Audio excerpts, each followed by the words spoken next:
नमस्कार दोस्तों, स्वागत है आप सबका एक बार फिर से आपके अपने YouTube चैनल पर। आज के इस लेक्चर में हम एकसमान त्वरित गति के लिए गति की जो 3 समीकरणें हैं उनको व्युत्पन्न करने वाले हैं। तो चलिए शुरू करते हैं। सबसे पहले हम ये मानकर चलते हैं कि कोई एक कण है जो कि प्रारंभिक वेग u से गति प्रारंभ करता है और t समय तक वो एकसमान त्वरण a के साथ गति जारी रखता है और t समय बाद उसका वेग मान लेते हैं v हो जाता है। तो एक बार हम इसे लिखते हैं।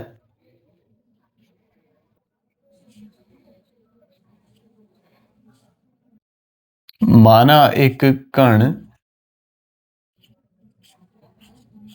t बराबर 0 पर प्रारंभिक वेग हम u मान लेते हैं। माना एक कण t बराबर 0 पर प्रारंभिक वेग u से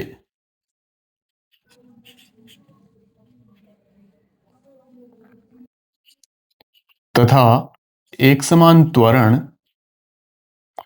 क्योंकि हम एकसमान त्वरित गति की बात कर रहे हैं, एकसमान त्वरित गति के लिए गति के समीकरण निकाल रहे हैं, तो यहां पर एकसमान त्वरण a लेकर चलेंगे। प्रारंभिक वेग u से तथा एकसमान त्वरण a के साथ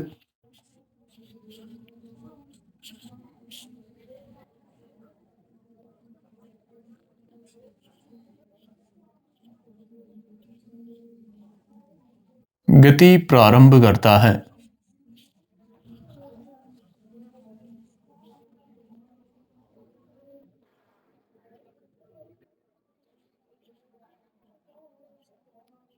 तथा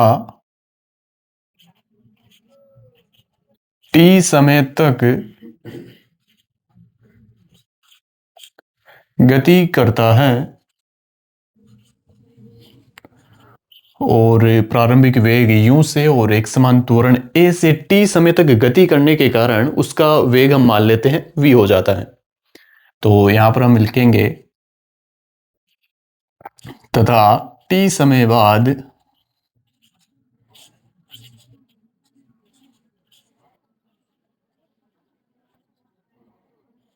उसका वेग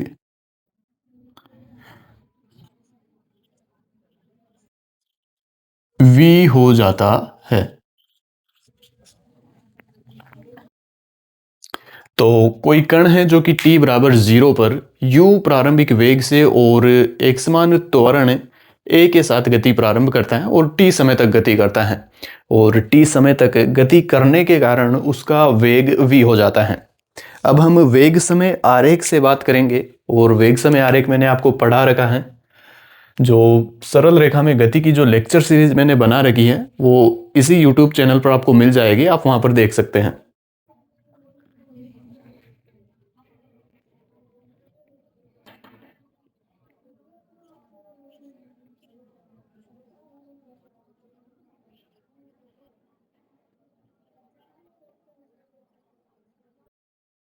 वेग समय आरेख से और वेग समय आरेख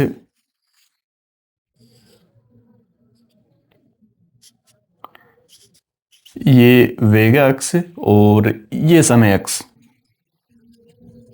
अब एकसमान त्वरित गति के लिए जो वेग समय आरेख होता है वो कुछ इस प्रकार होता है। समय अक्ष से किसी कोण पर एक सरल रेखा, यहां प्रारंभिक वेग u माना है अपन ने और अंतिम वेग v माना है जो कि t समय पर है। अब वेग समय आरेख में हम एक बात जानते हैं कि वेग समय आरेख के किसी बिंदु पर खींची गई स्पर्श रेखा का ढाल उस बिंदु पर त्वरण को बताता है। तो इसी बात को काम में लेते हुए हम गति की जो प्रथम समीकरण है उसको बना सकते हैं। तो हम जानते हैं कि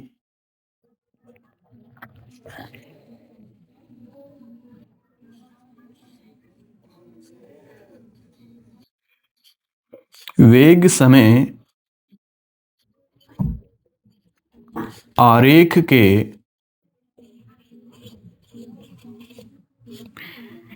किसी वेग समय आरेख के किसी बिंदु पर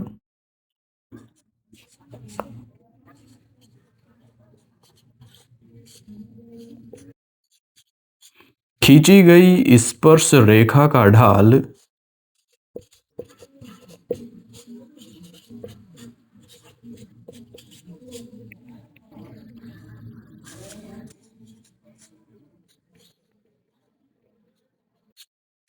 उस बिंदु पर त्वरण को बताता है।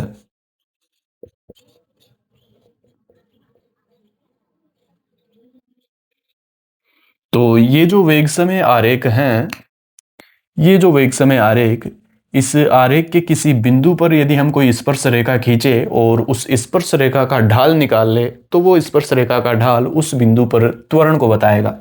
हम मान लेते हैं कि ये जो आरेख है वो समय अक्ष से थीटा कोण बना रहा है। ये यदि हम ध्यान से देखें तो ये एक समकोण त्रिभुज बन गया और इस त्रिभुज की भुजाएं हम यहां से पता कर सकते हैं। ये भुजा होगी v माइनस यू। इस पूरी भुजा में से जो कि ये है, ये v भुजा है, इस भुजा की जो लंबाई है वो v होगी और ये जो भुजा है यहाँ पर इसकी लंबाई होगी u। तो ये जो भुजा है वो हमारे पास आ जाएगी v माइनस यू और ये वाली भुजा यहाँ पर t होगी।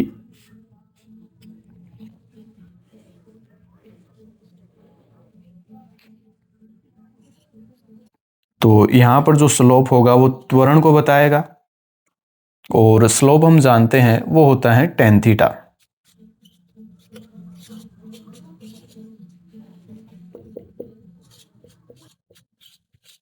स्लोप बराबर tan थीटा और ये फॉर्मूला भी मैंने आपको वहां पर बता रखा है।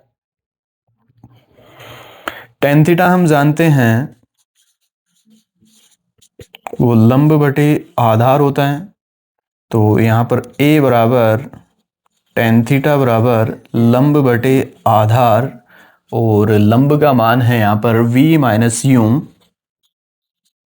और आधार का मान यहाँ पर t। तो यहाँ से ये हो जाएगा at बराबर v माइनस यू और यहाँ से u को इधर भेजेंगे तो ये बन जाएगा u plus at is equal to v और यहाँ पर हम इसे लिख सकते हैं v बराबर u प्लस at। और ये जो समीकरण हमारे पास आ चुकी हैं यही एक समान त्वरित गति के लिए गति की प्रथम समीकरण कहलाती हैं। तो यहाँ पर हम लिख सकते हैं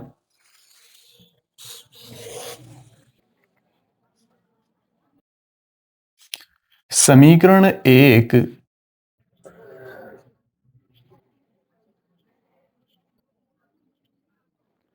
एक समान त्वरित गति के लिए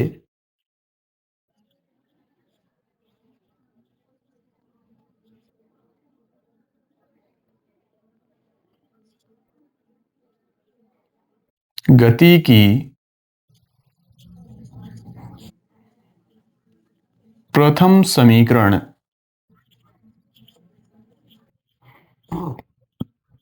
कहलाती है। अब हम एक समान त्वरित गति के लिए गति की जो दूसरी समीकरण है वो भी इसी वेग समय आरेख से निकाल सकते हैं। तो एक बार वेग समय आरेख हम फिर से बना लेते हैं।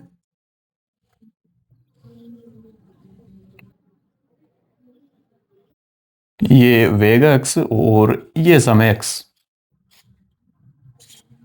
और ये हम जानते हैं समय अक्ष से किसी कोण पर एक सरल रेखा होती है, ये यूं, और अंतिम वेग v जो कि t समय पर है।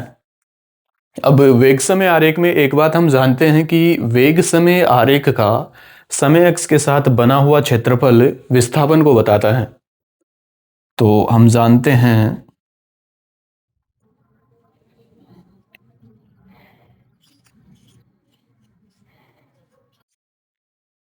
वेग समय आरेख का या वेग समय आरेख द्वारा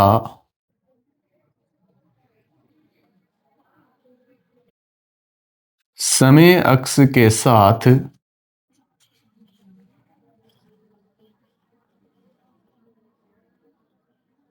बनाया हुआ क्षेत्रफल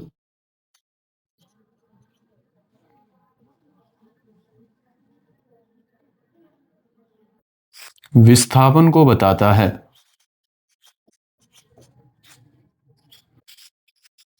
तो यहाँ पर वेग समय आरेख समय x के साथ जो क्षेत्रफल बना रहा है, जो कि इस मामले में ये क्षेत्रफल बन रहा है।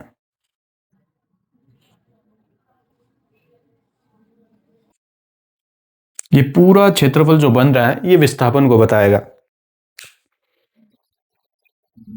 तो ये जो एरिया बन रहा है ग्राफ का वो विस्थापन को बताएगा, जिसे मैं एस से लिख रहा हूँ। और यहाँ पर हम इसे लिख सकते हैं एस बराबर ए आर ई ए। यहाँ से ये हो जाएगा, ये एक समलंब चतुर्भुज बन रहा है क्योंकि दो भुजाएं समानांतर हैं इसमें। और समलंब चतुर्भुज का क्षेत्रफल हम जानते हैं 1/2 इंटू समानांतर भुजाओं का योग, जो कि है u प्लस वी। ये वाली दो समानांतर भुजाएं, एक तो ये वाली u और ये जो भुजा है वो v, और समानांतर भुजाओं के बीच की दूरी t। तो यहां से हम लिख सकते हैं s बराबर 1/2 u plus v into t. और इसे हम समीकरण फर्स्ट ए नाम दे देते हैं क्योंकि ये बाद में काम में आएगी। अब समीकरण फर्स्ट ए जो है उसमें v का मान हम रखते हैं समीकरण 1 से। तो समीकरण फर्स्ट ए में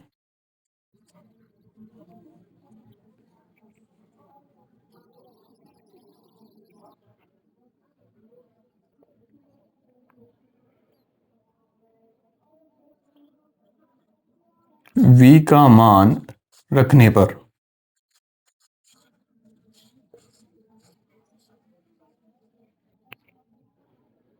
रख देते हैं मान समीकरण 1 से, ये हो जाएगा 1/2 u प्लस वी का मान यहाँ पर u प्लस 80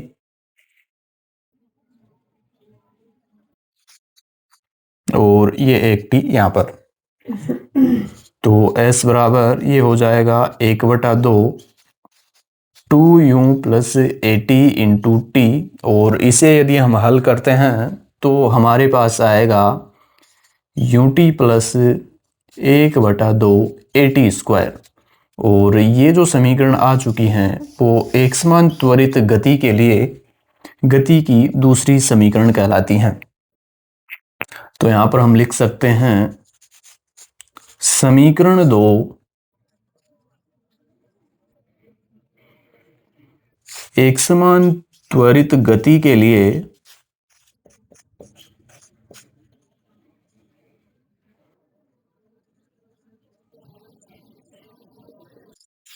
गति की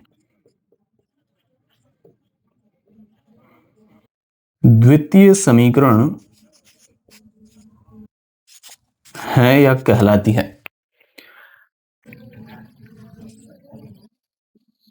अब हम समीकरण 3 की ओर चलते हैं, जिसे हम फर्स्ट ए जो इक्वेशन है इसी से बना सकते हैं। तो यहां पर हम लिखते हैं समीकरण फर्स्ट ए से, जो कि है s बराबर 1/2 u plus v into t. तो s बराबर 1/2 u plus v into T.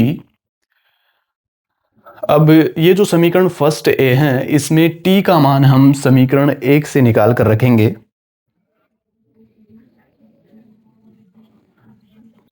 समीकरण 1 से, और समीकरण 1 है v बराबर u प्लस 80। यहाँ से t का मान निकालने पर ये v माइनस यू बराबर 80 बनेगा, और t का मान यहाँ से आ जाएगा v माइनस यू अपॉन ए। ये t का मान हम रख देते हैं। t का मान फर्स्ट ए समीकरण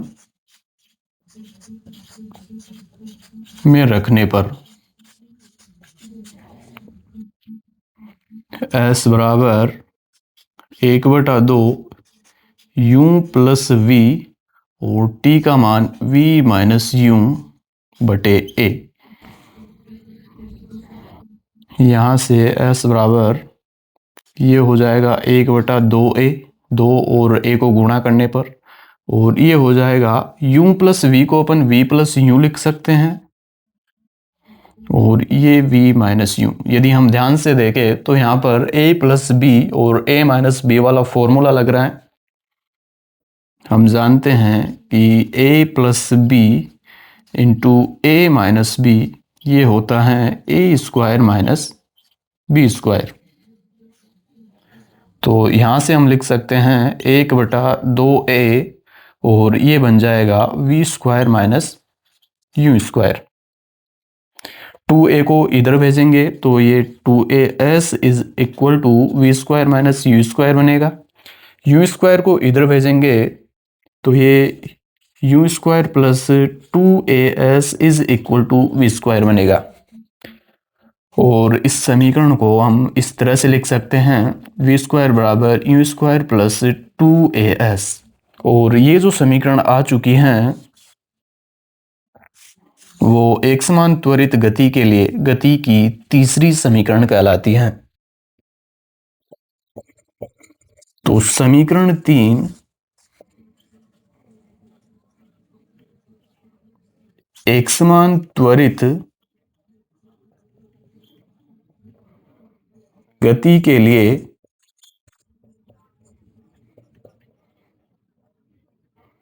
गति की तीसरी समीकरण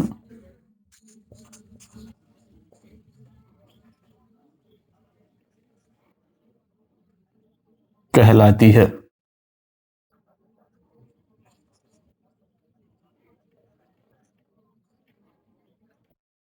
तो तीनों समीकरणें हमारे पास आ चुकी हैं। पहली समीकरण है v बराबर u प्लस ए टी, और दूसरी समीकरण है s is equal to u t plus 1/2 a t square, और अंतिम समीकरण जो कि है v स्क्वायर बराबर यू स्क्वायर प्लस 2as।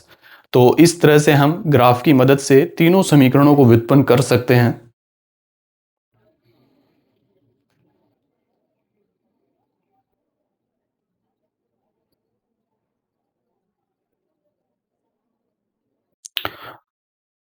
आज का लेक्चर हम यहीं पर समाप्त करते हैं। धन्यवाद।